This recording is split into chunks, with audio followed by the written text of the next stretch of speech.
नमस्कार मित्रांनो, मी आपल्यासमोर एक छानशी कविता सादर करतोय. आवडल्यास नक्की लाईक करा, कमेंट करा आणि शेअर करा. विजलो जरी आज मी, हा माझा अंत नाही. पेटेन उद्या नव्याने, हे सामर्थ्य नाशवंत नाही. छाटले जरी पंख माझे, पुन्हा उडेन मी.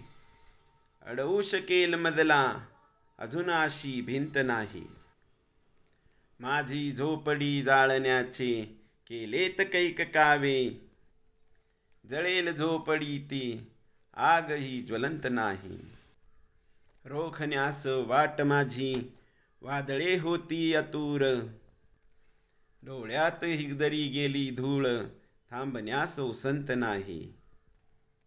येतील वादळे, खेटतील तुफान. येतील वादळे, खेटतील तुफान, तरी वाट चालतो. अडथळ्यांना भिवून अडखळणे, पावलांना पसंत नाही. पावलांना पसंत नाही. धन्यवाद.